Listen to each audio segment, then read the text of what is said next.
From BBC Learning English, this is Learning English from the News, our podcast about the news headlines.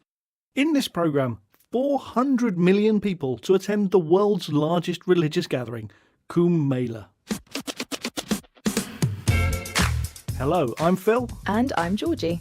In this programme, we look at one big news story and the vocabulary in the headlines that will help you understand it. You can find all the vocabulary and headlines from this episode, as well as a worksheet on our website, bbclearningenglish.com. So, let's hear more about this story.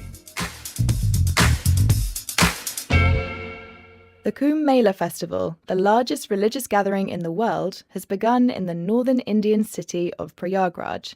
400 million people are expected to attend throughout the 45-day period, authorities say. The festival can be seen from space. The Hindu festival is held once every 12 years, but this year is particularly significant because of a rare alignment between the Sun, the Moon and Jupiter, which happens only once every 144 years.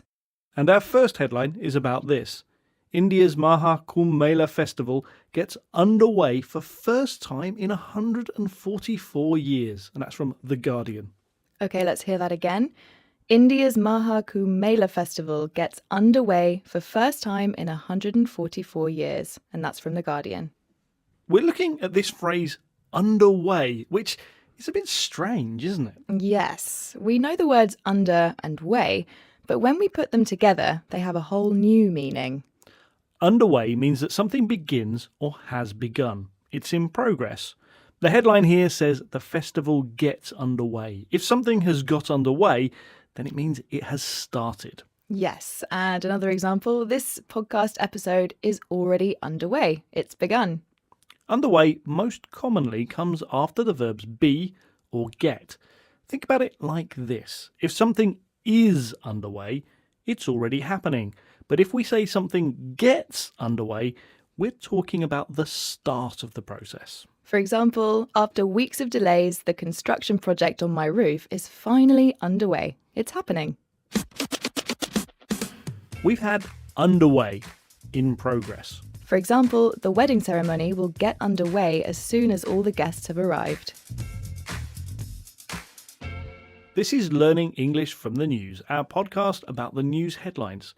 Today, we're talking about the Maha Kumbh Mela festival in India.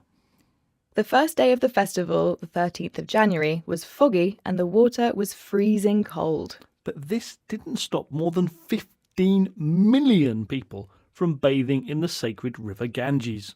The crowd included holy men and millions of Hindu pilgrims from India and all around the world.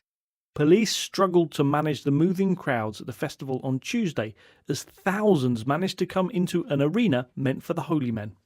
Our next headline describes the scene on day one of the festival.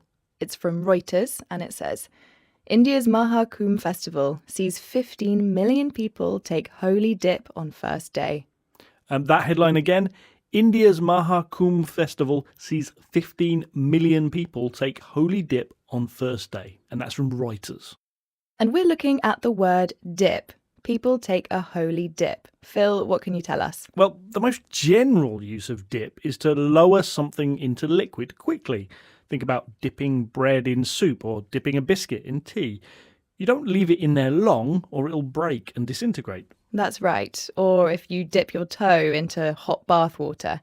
So that's a verb, but in the headline we see it as a noun. People take a dip. Yes, if you take a dip, you lower yourself into water briefly and then take yourself out. It's often used for swimming in natural water like a lake, a river or the sea.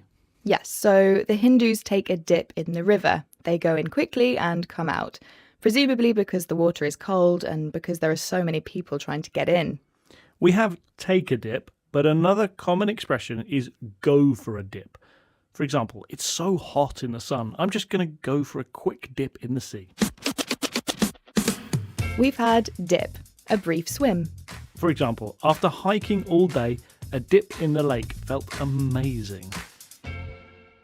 This is Learning English from the News, our podcast about the news headlines. Today we're talking about the millions of people who have gathered for the Kumbh Mela festival. The festival is based on a mythological story about a fight between the gods and demons over a container of nectar which spilt into the river. When Hindus bathe in the water, they believe it will cleanse them of sins and purify their soul. There are 6 important dates to bathe during the 45-day festival, based on the alignment of specific planets and constellations. And our next headline is about this. It's from the Indian Express. Kumbh Mela explained its mythology, history, astrology, and why millions flock to it. That headline again, Kumbh Mela explained its mythology, history, astrology, and why millions flock to it. And that's from the Indian Express. This time we're looking at the word flock. Now, when I hear flock, I imagine a flock of sheep or a flock of birds. It's one of those nouns for groups of animals. Yes, but here it's used as a verb. Millions of people flock to the festival. It means to move or gather as a group.